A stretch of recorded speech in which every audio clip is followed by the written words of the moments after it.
Shalom, shalom, shalom, shalom. Most High in Christ bless. Officer Hezekiah, IUIC Savannah.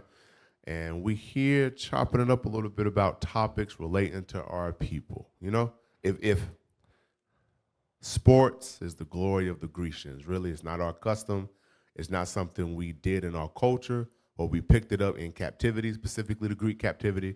You can read about it in the Maccabees, where we would go after the glory of the Grecians. We wanted to do the exercise of the discus throwing. And it has evolved all the way up until today, where you have professional sports, where we tend to dominate among the sports, right? So recently in the news, what our people have been discussing is Shador Sanders. I pray I'm saying the brother's first name right. Son of Deion Sanders, ex-NFL player, Hall of Fame player. And so his son, you know, he trained his son up in his footsteps to be a professional athlete. But something happened along the way. Deion Sanders is viewed, particularly by Edomites, Caucasians, as a bit of a character, a lightning rod in a sense, right? He's too flashy. He has too much bravado. He's got too much confidence, too much swagger. And when the slaves get rowdy, and we can call this when the slaves get rowdy. When the slaves get rowdy. When the slaves get rowdy, the slave master has to put you in your place. And like any good slave master, the butt breaking happens in front of all of us, for all of us to see.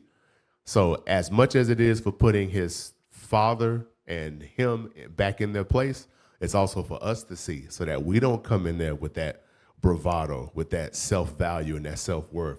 You can't come to the negotiation table with the devil and think you have anything to negotiate with. You're either going to sign on to what he got planned for you, or he's going to make you pay for it, right? Can we play the first clip?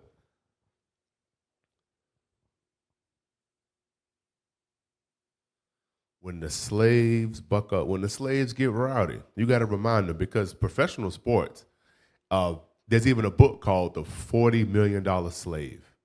That's what you are. Your hands are tied with your finances concerning your people.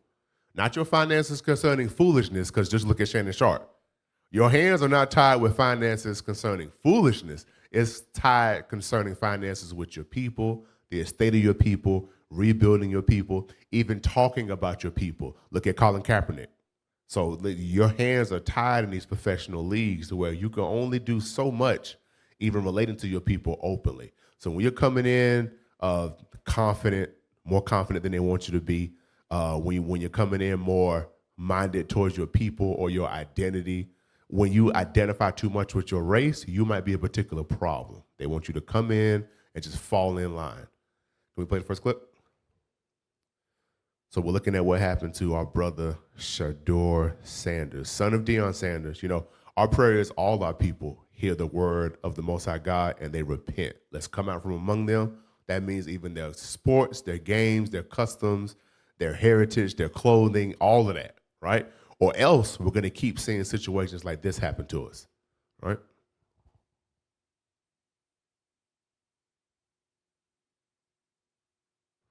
While we work on that, I'll read a script real quick. We're going to read a script about what's happening with our people and the position we're in. And we're going to read this more than once as we go through some of the clips and discuss some of the issues, and we're going other places to build upon precepts. This is the state of our people in professional sports, and it's happening right in front of our eyes. And unless you're geared towards the Bible, you wouldn't even realize it's a problem, or how pervasive of a problem it is, right? So I'm reading from 2 Maccabees chapter 4, and I'm going to start at verse 12. For he built gladly a place of exercise under the tower itself, and brought the chief young men under his subjection, and made them wear a hat. So we're talking about the NFL draft. And here we had somebody among us who wanted to be a leader, but was not respecting among the people the way he wanted to be respected. So he goes to the heathen, makes a deal with them to get a position of power, and he agrees to introduce us to Greekish fashions, their sports, their wear, to introduce us to these things, to integrate it into our society, right? So he builds a place of exercise, a gymnasium, and we're going to touch that again, under the tower itself, and brought the chief young men under his subjection. In these drafts, NFL draft, NBA draft, MLB draft, these are the major sports you tend to see us in. It's the chief young men, meaning the best young men being drafted. That's what it means when it says chief young men, right? I'm going to read that again. Verse 12, for he built gladly a place of exercise under the tower itself and brought the chief young men under his subjection and made them wear a hat. What's the first thing that happens when you get drafted by a team? You go on stage, you're on camera in front of the whole world, you're smiling, you're cheesing, smiling, your mom's there, she's crying, she's clapping her hands, my baby made it, my baby made it. And then they give you a hat from that team, and you put it on. You put that hat on, and the white man shakes your hand. Congratulations, son. You now belong to us. We good? We good? All right, let's play that first clip. We'll come back to the script. So they draft the chief young men and make them wear the hat of the team they're going to play for, right? Play this first clip, please. Shedeur Sanders is one of the best quarterbacks in the 2025 NFL draft. Hold on, in 2024, he took him. This is important details to remember. The scouts for the draft have already been scouting these men over their college career. He was already a prospect considered one of the best quarterbacks in this upcoming draft. There are professional teams that need quarterbacks. They either have not so good quarterbacks, bad quarterbacks. The quarterback they do have is getting older, and he's going to retire. So you need new, fresh blood to come in there, learn how to play at that level, and then be ready to replace the man who's aging out. So this is one of your best candidates for that role. Teams should be falling over themselves trying to get him, right? Keep playing. Massively. He earned a 90.9 overall grade to go along with his 90.5 passing grade. He's one of the most accurate quarterbacks in the draft with an 81.8 adjusted completion rate and an absurd 93 passing grade when he isn't pressured. He has good feel for attacking zone. He's slippery in the backfield despite a lack of mobility and has a fundamentally sound throwing motion. Sanders may be below average in stature and arm talent compared to NFL quarterbacks, but he plays the game cleanly, takes care of the football, and is tough as nails with ice in his veins under pressure. Hold on, stop real quick. Now listen. I don't follow Greek fashion the way I used to, but at one time I did. I used to follow sports, and I was familiar with the scouting and the speculation aspect of sports, right? His passing grades, meaning how good he can pass or complete plays, is over 90, accuracy over 90. These are grades they don't expect black men to do. They expect accurate quarterbacks to be the white quarterbacks, or the quarterback position in hush-hush words, were seen as a long time as the white man's position. The black man could be the running back, you could be the linebacker, you could be the cornerback, but the smartest position, the toughest position is the white man's position. So when you see people like us in that position who have high completion rates, they play the game correctly, they're very good at that position, that's already strike one against you, really, because you're taking a spot from a white boy. A white boy who's probably not even as a quarter as good as you are. But it's hard to replace you with him when it's so obvious that you're that good at that spot, right? Keep playing. With the PFF draft guide, Shedeur Sanders is... Okay. So we played that for a reason. Scouts already had him as one of the top prospects in this upcoming draft, right? Let me send you the second clip. So now, as one of the top prospects, what round do you think he will go in the draft? If he's one of the top prospects, he will go in the first round of the NFL draft. Teams have been trading picks in the offseason to try to go higher to have a better chance to get him. So you think he would go in the first round of the draft, right? He got drafted in the 5th round of the NFL draft. And there's some context behind this, because remember, we're talking about when the slaves get rowdy, when y'all get beside yourself. My grandparents used to say, when you smell yourself. Oh, you starting to smell yourself, huh? That's what I used to hear growing up. Listen, your dad, Dion, and then you, his son, y'all smelling yourself. You can be good is one thing, but to know you're good, they don't want that. You don't need to know you're good, because then your confidence is up. Now you want to come to the table and you want to negotiate. Look, a contract negotiation is a negotiation. You say one thing, I say another, you give an offer, we give a counter offer, and then the contract is what both parties have agreed to. That's what it's supposed to be on paper. But what happens is if you walk in there and you making eye contact and you're not bowing your head down to these people, they got to put you in your place. So already he was supposed to be a top draft pick. How does a top prospect go in the 5th round? Play the next clip. We're going to see. Sense do you have of how we got to the point that Shedeur Sanders was taken in the 5th round by the Browns after Dylan Gabriel? He rubbed teams the wrong way. I truly believe that. In a meeting with the Giants, he allegedly got up on the board and wasn't fully prepared for an install. One of the easiest ways to get teams to pass on you is to not do well in a situation where they're asking you to do an offensive install in front of them. I do think it was some of the football stuff, limited athletic profile that teams, maybe not all teams liked. But then I think a lot of it was just what, transpired in the lead up to this. Remember, he didn't work out the combine either. I don't think we're ever going to see a draft fall. Pause that. He didn't go to the combine. He refused to go to the combine. He refused to go to the place where you obviously they survey you like a slave. How fast can you run? How high can he jump? Strip him down naked. Let's see. Open his mouth. Let me see if his teeth is healthy. It's the same stuff like you on the auction block.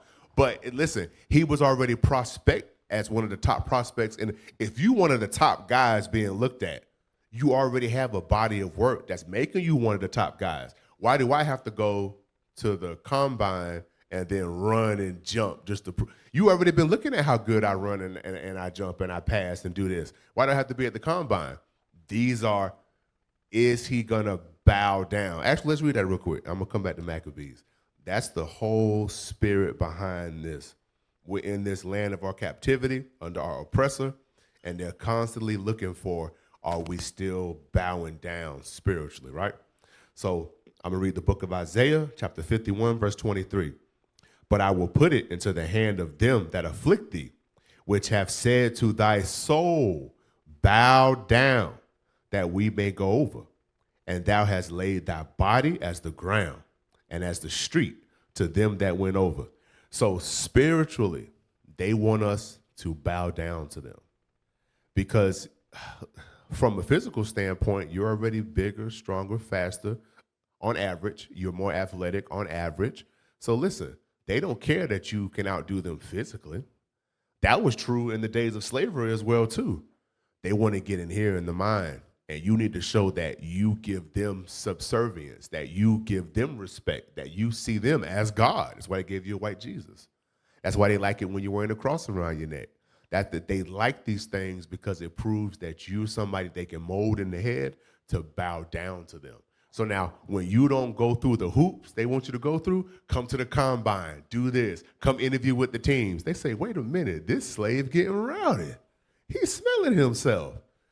He good, but he ain't supposed to know he good, because now he's using that as a bargaining chip in negotiation. So they say, okay, let's knock him down a few pegs. And when we come out publicly, we're not going to say because it's a slave master and slave dynamic. But we ain't going to come out and say that. We're going to say, oh, he interviews terribly, or he didn't have a good interview with the teams. And none of that is true. You can see the young man when he's talking in interviews already. He carries himself very well. He has a lot of poise. He says the right stuff, but he's confident when he's speaking. He's smiling all the time when he's speaking. He's not doing this, looking down and talking to the camera and answering questions. He's looking reporters in the eye. He's scanning the room. He's laughing, having a good time. He's not shook by the pressure. They say, this slave getting too uppity. He's smelling himself. So now they come up with these excuses to explain, well, we got to explain why we didn't take him in round one, and we already said he's one of the best candidates this year. Is there any more in that clip? Like this again. I thought part of this was sending a message to not just Shedeur, but everybody else. Part of this was sending a what? A message. Now, of course, they're all in on the agenda. The public-facing response will be, oh, well, you have to learn how to interview well with the teams, and this is a message to people that don't want to interview well. This is a message for you slaves that want to get out of line and think you can be confident and cocky with us. This is a message. This is a butt breaking in front of all of us. And this is really, in my opinion, it's after his dad as well, too. It's after his dad. There's been drama with his dad being a college coach. A lot of these Edomites don't like that, how he carries himself. And they say, listen, we're going to make sure both of y'all know to get back in your place. If y'all want to come in our league, if you want to come in here and make money that we allow you to make, then you got to bow down like we just read in Isaiah. Keep playing that clip. If you don't play by our rules, and you're not a Travis Hunter who's just going to go second regardless, we're going to make an example out of you. We're going to make a what? Yo, the caucasity to say this in the open. If you don't go by our rules, we'll make an example out of you. So that means this entire process is not objective. It's not fair. It's not the same rules for everybody. It's, hey, listen, this, because they mentioned Travis Hunter, this other slave who played on the same team with Shador, they played on the same college team. This other slave, he's not acting cocky and confident like you. He'll go high because he's showing us that we can mold him how we want him to be. He won't be something we won't lose sleep over how he's going to behave, because we're going to put people in and around his life, but from his agent to his trainer to a chef we're going to have so many people in and around his life that we know he's going to walk the way we want him to walk. But Shador has already shown he's listening primarily to his father, which a son should. I don't understand what's wrong with that. But if he's going to listen to his father, it's harder for us to try to manipulate him how we want him to go. Now we got to deal with him and his father. We don't like his father. And then in proxy, we don't like him being similar to his father, somebody with a strong will, right? So now, like the Edomite just said, and ain't that what it say in the scriptures? Make their tongue fall on themselves. He said, we got to make an example out of this one. This is slave talk. Well, it's like Caucasians aren't even aware of the dynamic. Like, step outside yourself and say, I'm a white man in a position of authority talking about making an example out of a rowdy young black man. The dynamic looks crazy. Like when a white person says, you people. It never looks or sounds right. It never looks this is crazy. But hey, the Lord said, I'm going to make their tongue fall on themselves. This is for us to learn. This is, in fact, an example that we cannot depend on these people to be our enemies and our avengers. That they're not here for both. It's one or the other. And they have proven time after time, century after century, that they are our enemies and not our avengers, right? Keep playing. We're going to make sure that next year when it comes up, we're going to say, hey, look what happened to Shador. You don't want to go to the Senior Bowl. You don't want to do private workouts. Well, But listen, that's the strike fear in the next round of the chief young men. Hold on, let me read that again. In 2 Maccabees 4, verse 12. For he built gladly a place of exercise under the tower itself and brought the chief young men under his subjection and made them wear a hat. You're supposed to be brought under their subjection. They say, listen, make an example out of this one so that the ones behind him don't get uppity like this. When these slaves get rowdy, we're going to free pick an example. And Shador and by proxy his father Dion are being made the example. Right now, I'm not one to advocate Greekish fashion and that our people should be in these sports anyway. Ultimately, it's not productive to us getting the kingdom. That's not what we're discussing, that our people should go into these sports and be happy to be there. However, we can always use these things as teaching points to be reminded we are yet this day in our captivity, right? Read that one more time, and I'm going to move on to verse 13. Verse 12, for he built gladly a place of exercise under the tower itself and brought the chief young men under his subjection and made them wear a hat. Now, such was the height of Greek fashion. Going to the pros is the height of that Greek fashion. There's no point higher than the pros. And when your father was a professional athlete, he was a Hall of Famer, your father was at the height of Greek fashion.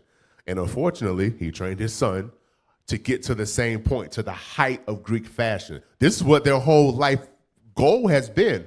Imagine all the sleepless nights, the training, the practicing, the worrying about to get to this point. Because it's not a given if you have a professional if you have a parent that used to be a professional sport, that you will be good in that sport. That's not a given. So a lot of blood, sweat, tears, and time was poured into this. Now to get to the doorstep of what they think is heaven, or what his whole life has been geared towards, and then they have the Edomites look at you and knock you down a few pegs. Everything you've been doing in life just to get knocked down a few pegs, to teach you a lesson about getting rowdy. Keep playing the rest of that clip. You're taking a risk there. What sense do you have of how we got to the point that Shedeur? Right. So that clip, and then look, it's 3 Caucasian men talking about it. Where's men of color, right? Where's us discussing? Because, if they let us discuss it, we're going to talk about what's really going on. There's a race factor here.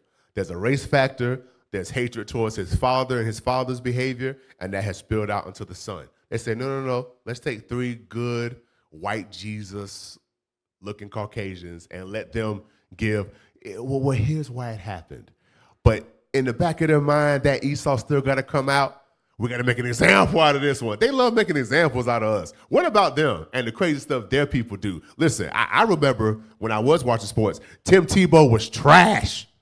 He was good in college because of the unique situation he was in. But when he got to the pros, his trash self was revealed for being a trash self. That's what he was. But to Caucasians, he's that great white hope. In all their sports and their realms of activities, listen, we can have a quarterback that can run and pass too. You niggas ain't that special. Boy, stop. Tim Tebow was garbage. And they always say the comparison between when you jump from high school to college is a different level of competition. It's the same jump, if not more, from college to professionals. So you looking great in college is one thing, but it usually doesn't translate to the pros unless you're very exceptional. Even people getting drafted have to go through continued training to get to a professional level. So they took this man, Tim Tebow, ran his name up like he was just a god at the game, and when he got to the professional level, he was garbage. What's the other white boy that went to the Browns a couple years ago? Manziel, they hyped him up in college. He can run, he can throw. They keep looking for a quarterback that can do what we do at quarterback. But I thought the quarterback position was a white man's position. But like everything else, when we put our hand in it, we make it do something they never knew it could do. They say, look, hold on, wait a minute. We can't let them have all the good dynamics. Because listen, regardless of how you think about these men, and yes, we don't want them in these sports. We've talked about that. Michael Vick made a quarterback to black people look good. That was selling tickets. White boys was going to go see Michael Vick play. That was selling tickets. Now you got more and more quarterbacks of his caliber were being taken into the league more often. Vince Young, Cam Newton. There's probably a few more I'm not thinking of right now. Even somebody a little older than Michael Vick, or around the same time, McNabb, Vince McNabb, McNair from the Tennessee Titans. I might be showing my age a little bit now. McNair from the Tennessee Titans, who was like a prototype of he can move when he needed to move, but he could also play the position and throw it. So they said, wait a minute, we got some white boys that can do it too. No, you don't. No, you don't. So now you see a continued churning of athletic prowess from our people, and they hate seeing that off the rip anyway. And they can't emulate it to the same standard in their people. So when you have that talent and you cocky, they got to put you down a few pegs, right? Play the next clip. So during the draft, right? So they have him and his father, his family, they're all on standby for the draft. And they're being recorded by people who are there to watch him get drafted. So as every pick comes in, they're waiting for him to get picked. And he's going further and further and further down in the draft. Now, somewhere in here, he gets what we're going to find out is a prank call. White people tricked him into thinking he was about to get drafted because they're watching his heart drop, his face drop. His father's confused, like, why is my son not being picked yet, right? Play the next clip. One of the NFL's biggest draft prospects, Shedeur Sanders, Hold on, stop that received again. a call allegedly from the One of the general manager. NFL's biggest, let's not let that slide by. It's not like he's a trash player. He's one of the best players in this year's draft. So we got to figure, why did he drop all the way to round 5? Like the Edomite said in the other video, to send a message. Listen, even if you're one of the best players, that soul got to bow down, like it says in Isaiah. They want our soul to bow down to them, right? Keep playing. Manager of the New Orleans Saints Friday during the NFL draft. No, for sure. We're gonna take you with our next pick right here, man. But the call turned out to be a prank. Yeah, but you're gonna have to wait a little bit longer, man. Okay. Sorry about that. Ready to go. What does that mean? This moment on video was posted by Well Off Media, a production company by Shador's brother, Deion Sanders Jr.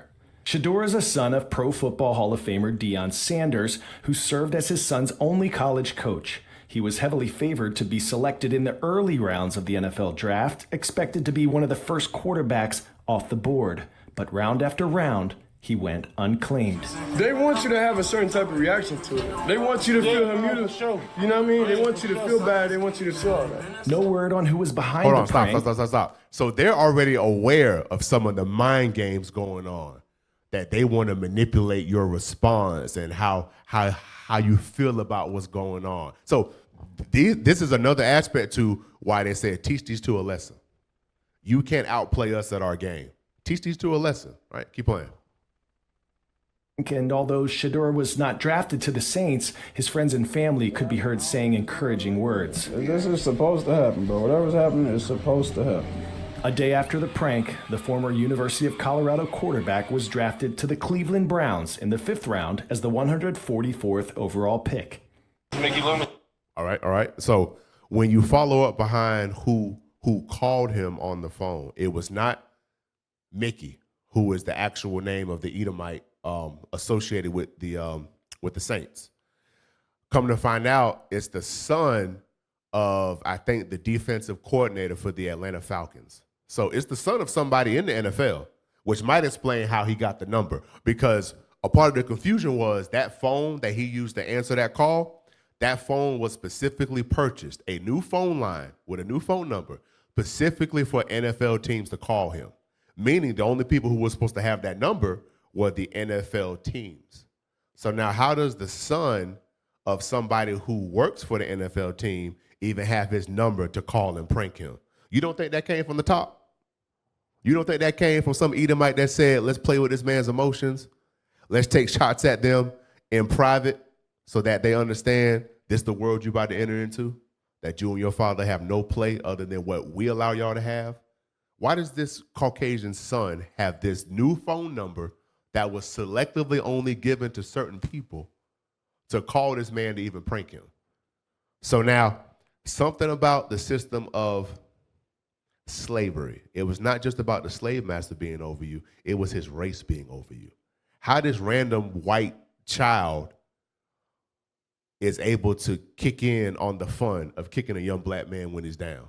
Oh, well, you know, my ancestors weren't slaves. Okay, but your ancestors, my ancestors weren't slave masters. Okay, but your ancestors still got the benefit from being considered a whole man. My ancestors were 3/5 of a man. No matter how bad your life was as a so-called white man, you were never below a slave's existence. So yes, you benefited. Your self-esteem allowed you to, regardless of how trash your life was, you could look in the mirror and go, at least I'm not a nigger. At least I'm not one of them. And it shows in their hatred, their combined hatred for us, right? Their combined hatred for us. Let me give you another clip. So now he falls to the 5th round. Random Edomites' sons are calling him to join in on the prank. This is foolishness, right? I thought this was professional sports and it was objective. And when I used to hear growing up in sports, that sports was the great equalizer. In sports, being a racist does not apply because sports is for the best man or woman and you don't consider race. That's not true. Race is still considered in sports when it's time to make examples, when it's time to put you in your place, when it's time to remind you who you are. Not if it was just based on his talent, this wouldn't be happening to him. Race plays an aspect, right? So once again, 2 Maccabees 4, verse 13, right? So now, such was the height of Greek fashion, right? So the professional level, an increase of heathenish manners. So throughout the nation of Israel, we increased in the manners of the heathen. We were mingled among the heathen and learned their works, like it says in the book of Psalms. an increase of heathenish manners, through the exceeding profaneness of Jason, that ungodly wretch. That was Jason. He was ungodly and no high priest.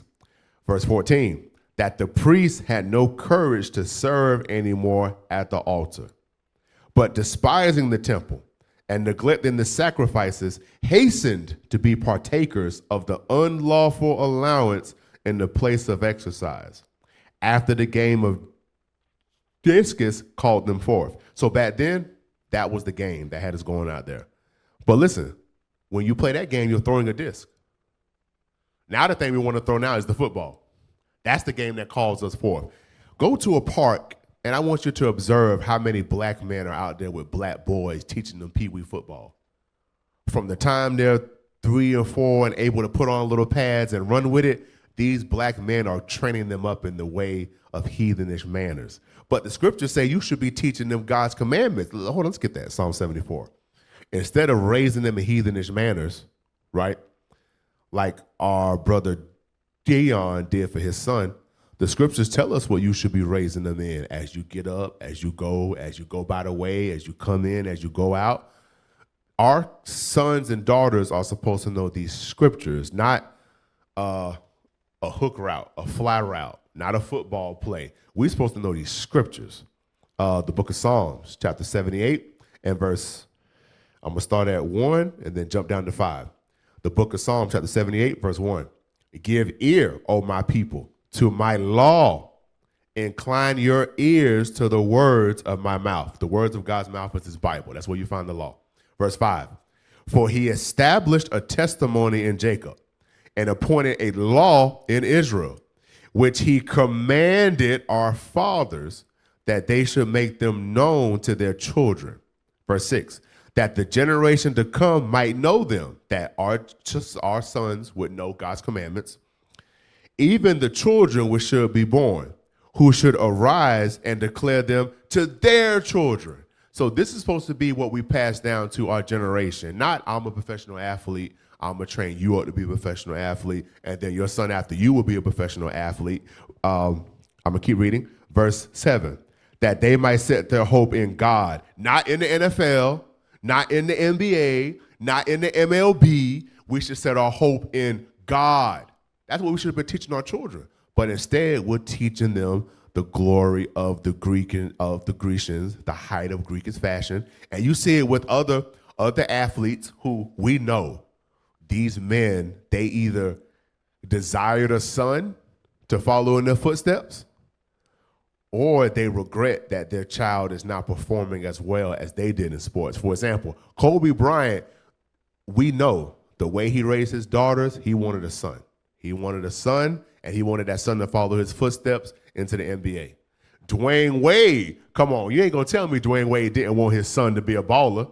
Now his son got on a dress, a tutu, and a wig calling Zaya or something. I don't know what they, listen, I am a boy, Damon. You is a boy. You know these hyper-competitive men, because that's what they were, hyper-competitive men. If we could channel that energy in the scriptures, we'd be all right as a nation.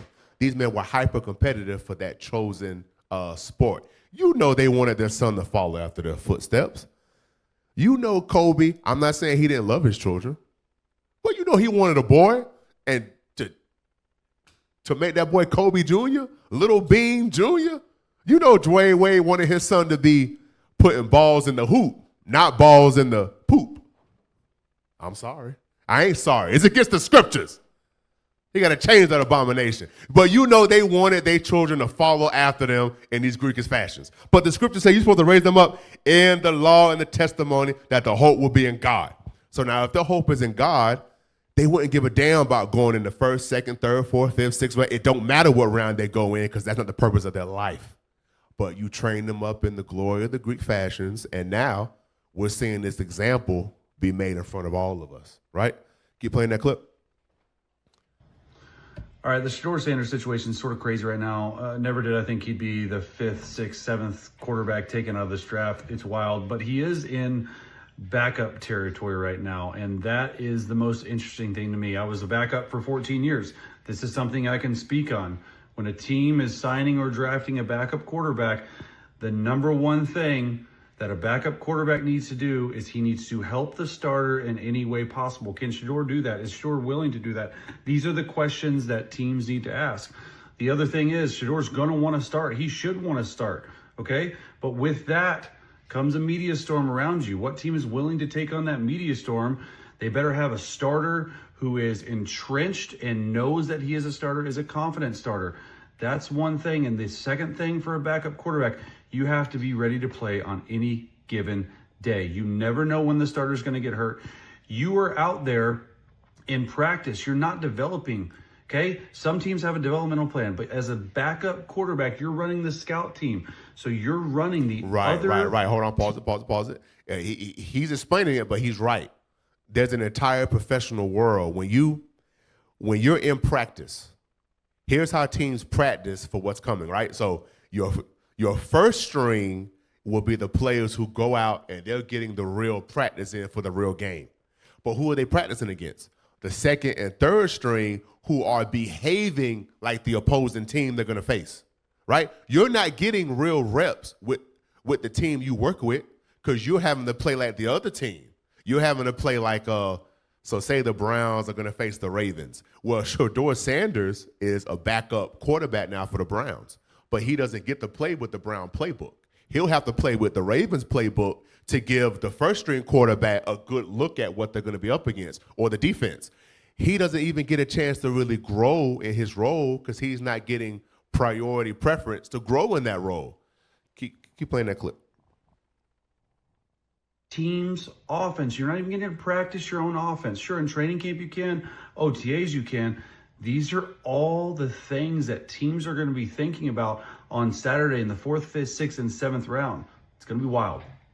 Right. So now, like we use the phrase as black people, we have to work twice as hard to get half as much. Shedeur has been put in the position where he has to work twice as hard. He has to do the scout team stuff, and then he has to figure out on his own when to practice his actual team stuff. Because if he gets thrown out there and he can't perform, they're going to be like, see, he's not as good as we thought he was, huh? Well, when you don't give the man a chance to practice, of course he won't be as good as you thought he was. This is all being done on purpose. When the slaves get rowdy, put them in their place. Let me give you another clip. The slaves get rowdy. So this is his father. They filmed his reaction during the draft, right, when he was falling down in the picks. And I believe his father has a stronger sense of what's happening.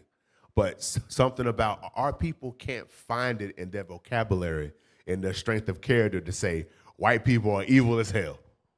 They'll know it's happening. They'll see the racial issue happening in front of them, and they still don't want to call it for what it is because they think if I say it's something else that I can overcome. But listen, you can't listen, it's called white power for a reason. It's called white supremacy for a reason. You don't get to overcome this on just skill, on just strength of character, on just your finances. At some point, you either lay down or get down. We read that earlier in Isaiah, that you want your soul to bow down, right? Can you play the next clip? New Orleans Saints select Tyler Shuck. Switch it up. Quarterback. Now remember, they don't know yet that call was a prank call yet. They're under the belief that the actual New Orleans Saints called his son's phone and said, we're going to take you in round 2. So now the Saints pick comes up. It's not Dion because it wasn't the Saints he was talking to. It was somebody with a prank call. So now they see the Saints pick somebody completely different, and he's like, oh, man, they switched it up. Like, he's still trying to follow what mind games the teams and the league might be playing, and the Saints weren't even on the phone call to begin with, right? Keep playing the clip. Wow. One of the most intriguing prospects. Wow. New Orleans Saints select Tyler Shuck. Quarterback. Switch it up. Quarterback. Now, mind you, his father played in the league. So his father can help give him some insight on how some of the behind-the-scenes politicking goes. But now even his father is bewildered, like what's happening right now. Like I can't really predict what's coming next. How do I prepare myself? How do I prep my son? How do I maintain because listen, he doesn't look as confident as he usually is in these reactions because things aren't happening in a way that he's prepared for or that he's seen before or that he's ready to respond to before. I'm sure now that some time has passed, they have a stronger idea and how they're going to respond in the media and how they're going to, try to work out a game plan for him and his son. But as it's happening in real time, you see the defeat. Like you see the strength starting to leave the man, his confidence starting to leave. What's going on? The slaves are getting rowdy. You're being put in your place. That's what's happening, bro. Listen, Oprah, richest black woman on the planet, was told you can't spend your money here when she went, I think it was France. The same evil place that's persecuting us now for teaching the gospel. France. Listen, France, the Lord gonna make you dance. I'm just throwing that out there. France, the Lord gonna make you dance. But that just reminded me about what happened with Oprah. She went over there and tried to shop, and they said, we don't want your nigga dollars over here. Damn, France always had hatred for us. But back to Gian and his son, right? So this is when the slaves get rowdy. If you think you so successful, you got money, you got this, you got that, they're going to remind you, hell nah. You still the cursed sons of Jacob, and we are ruling over you for your sins. And a part of your sins is you earnestly chase our fashions. Proverbs 3:31. Let me pull that up real quick. We earnestly chase their fashions, right? The book of Proverbs, chapter 3, verse 31. Envy thou not the oppressor, and choose none of his ways. His ways is really going into his sins. Don't choose his sins. Listen, to play the height of Greekish fashion, to play in the NFL, guess what you about to have to do? You're going to be breaking some Sabbaths. You ain't keeping the Lord's Sabbath, and you got to travel for NFL games.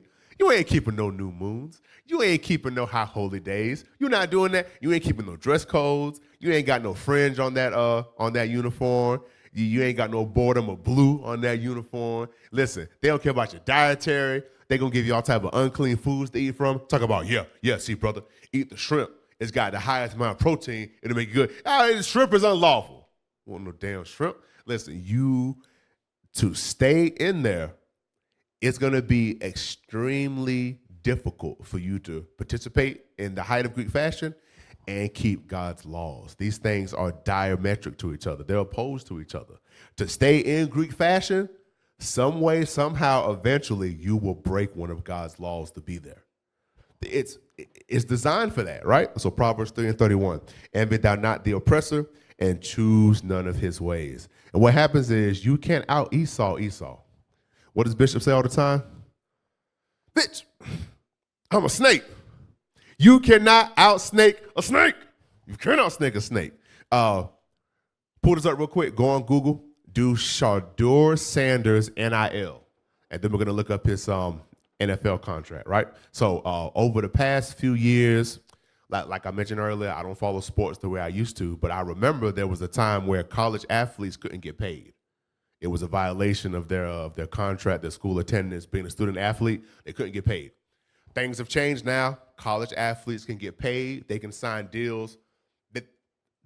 They can sign what's called an NIL deal. Name, image, and what you look like.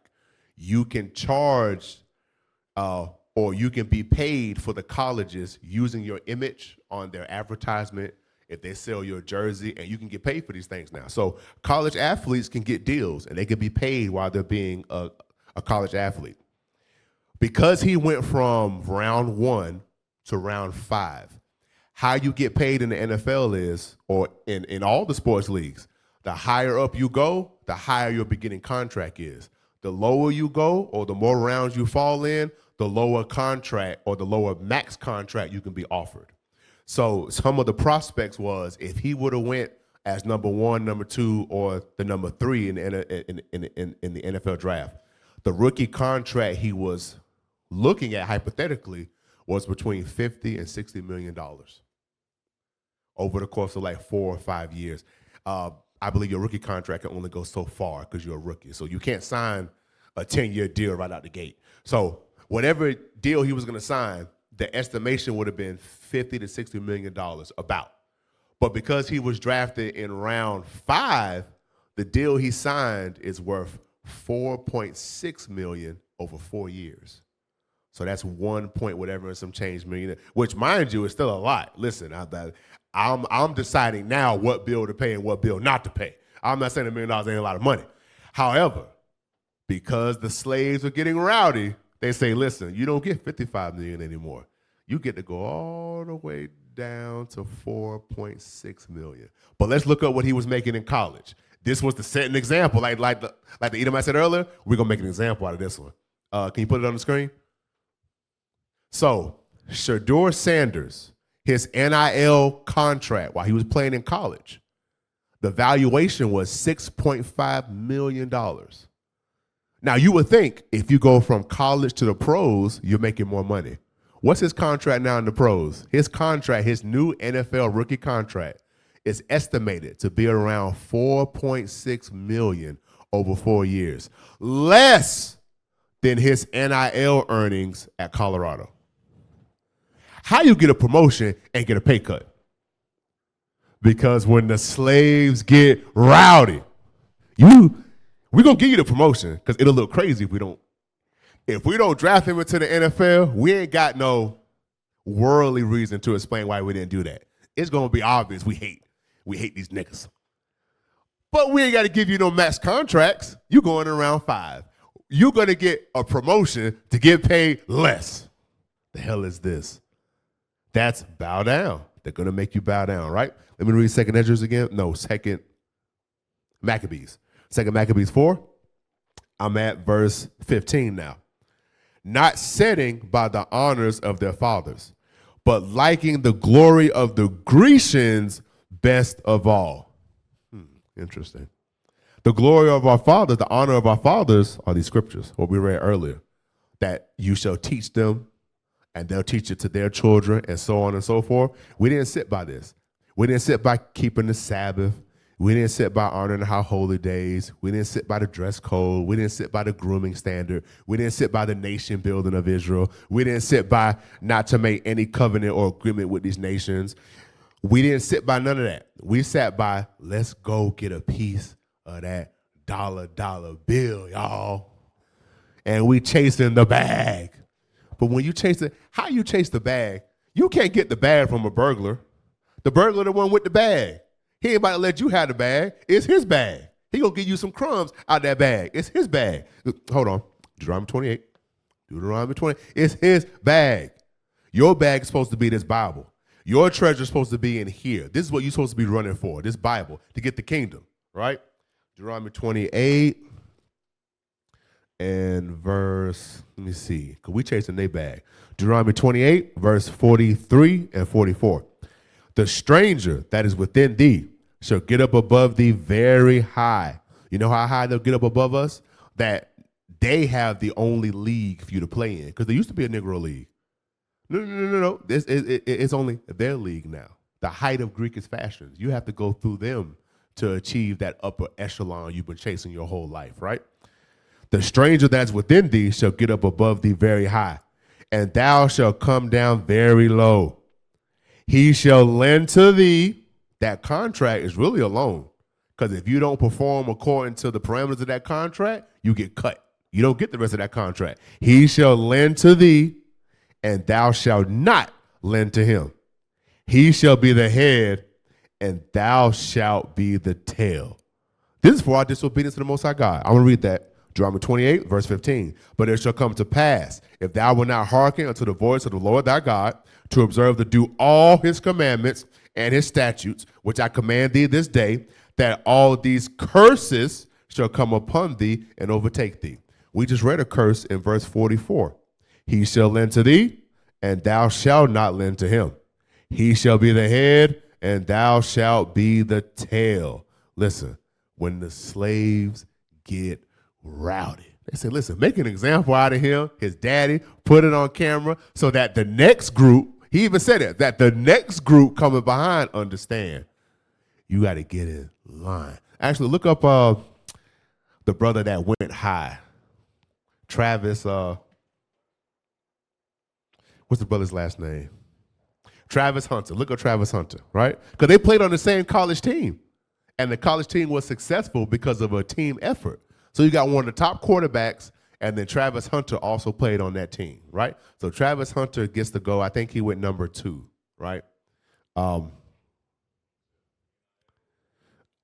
Just look up Travis Hunter and his spot in the draft, how high he went, and then if we have a picture, because I want to show the difference in the picture.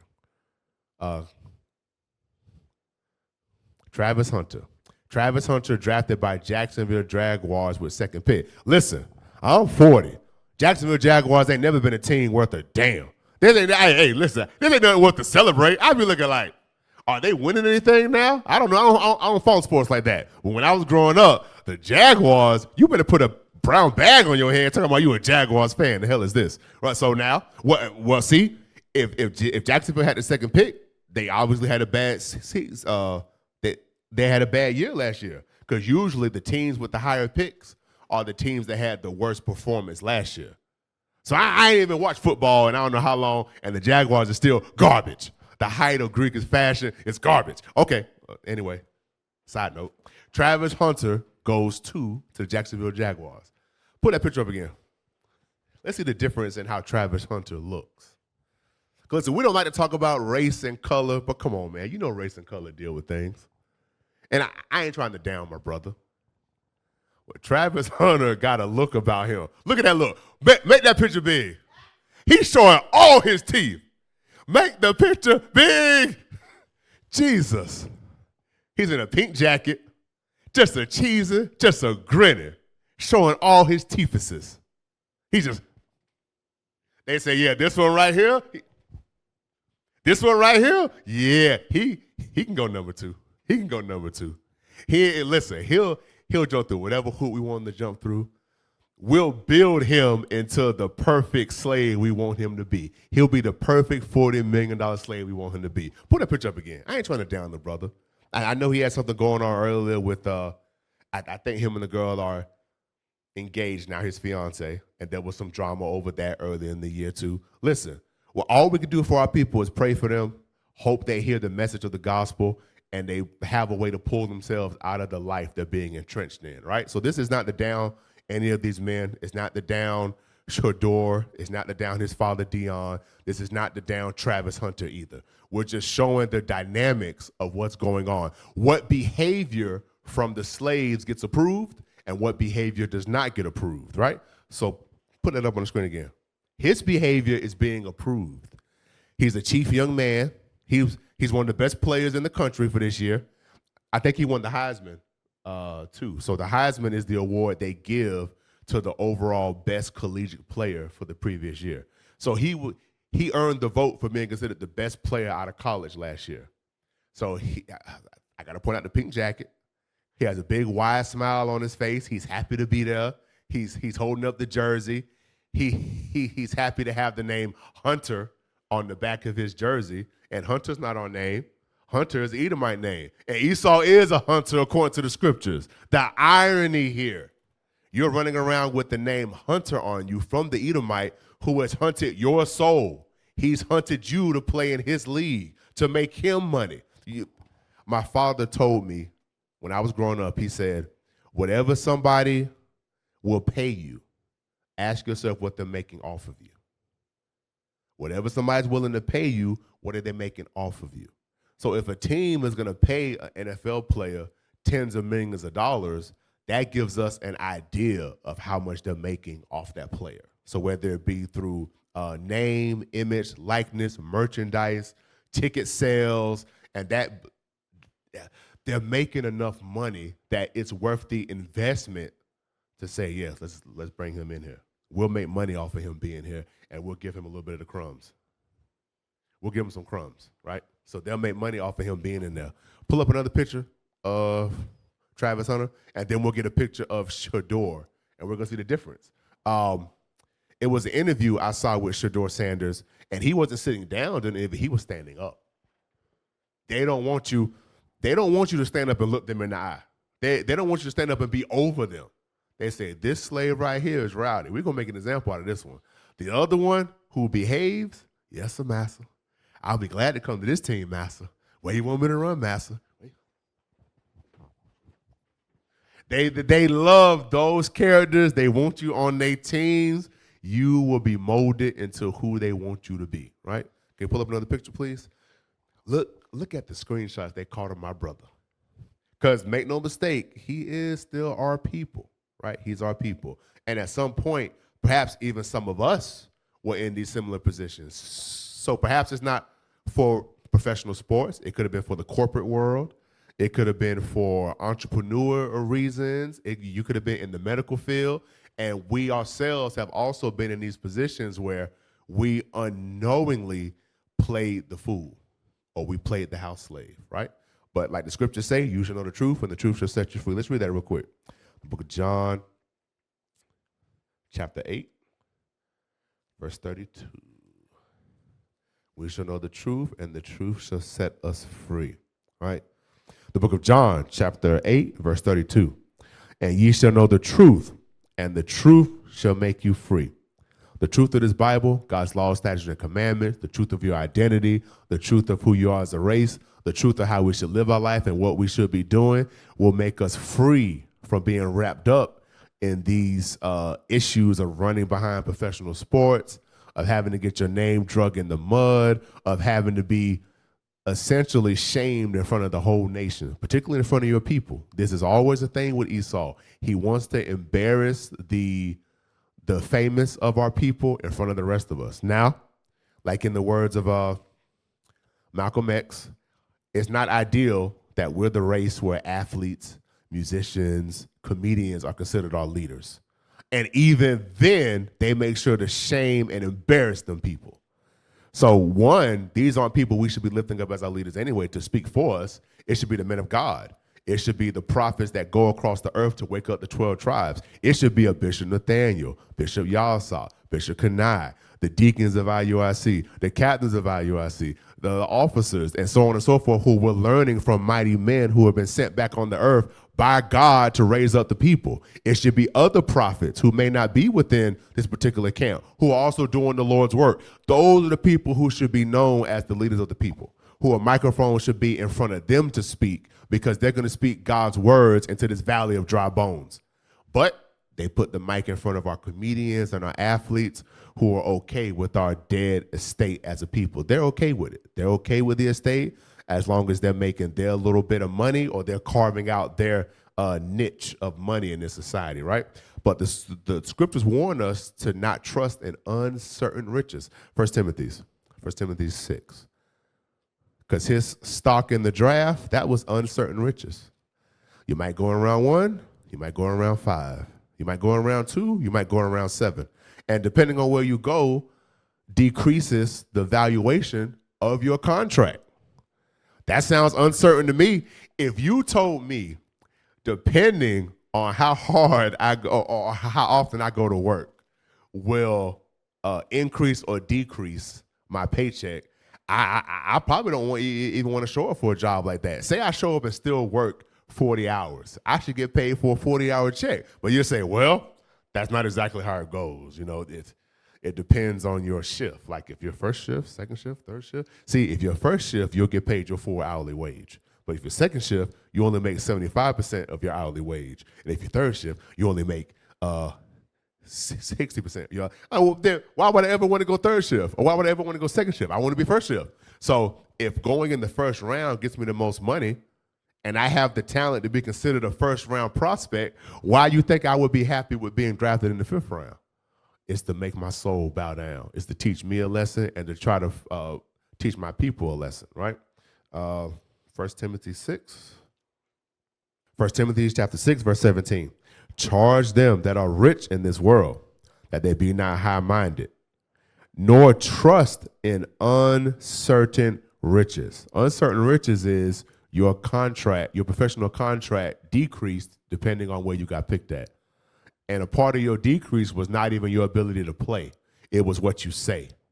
That was why your contract got decreased, right? Charge them that are rich in this world, that they be not high-minded, nor trust in uncertain riches, but in the living God. That's what we read in Psalm 78, that you teach your children the commandments, that they learn to trust in God. To trust in the living God who giveth us richly all things to enjoy, because eventually all things will be back to us that we're going to enjoy. Listen, it's not going to be the NFL, the not for long league, which is the nickname for the NFL, not for long. I think the average career, can we look up the average career time in the NFL? I think the average career time is 3 or 4 years. It's the not for long league. This is physical, full contact. This is modern day gladiators. When they had us in Rome fighting in the Colosseum, this is the modern day version of that. These men are going out there and putting their bodies on the line, damn near risking their life to go out there and play. You can get hit hard enough to suffer a concussion and your life will never be the same again. Never be the same. And they'll just throw you off to the side and draft another chief young man, and they'll keep on going, right?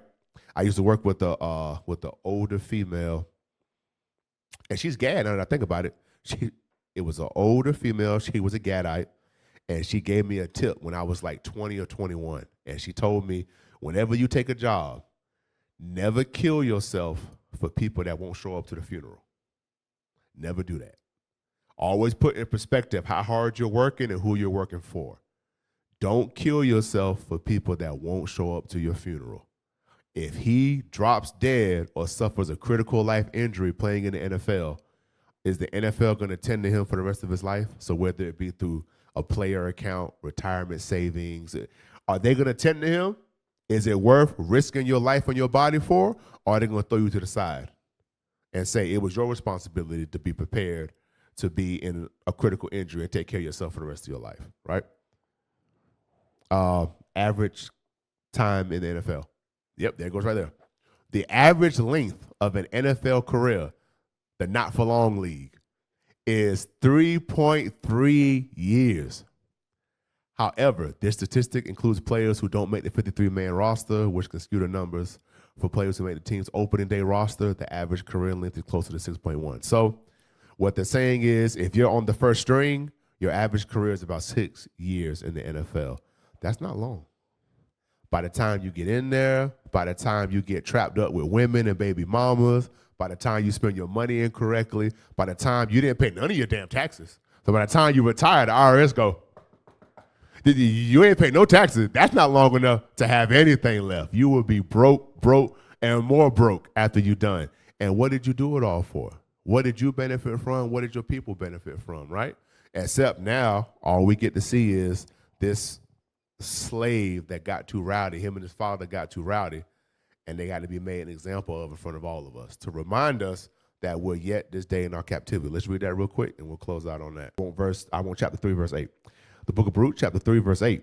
Behold, we are yet this day in our captivity, where thou hast scattered us for a reproach and a curse, and to be subject to payments, according to all the iniquities of our fathers, which departed from the Lord our God. And we read in Maccabees that to go after the Greek fashions, we departed from the Lord our God. So now we're here in our captivity. We subject to payments, you're paying taxes, you subject to agent fees, you subject to, listen, and there's a lot of fees behind closed doors to what these men who get all this professional money are subject to, even up to the point where you don't even really control your money.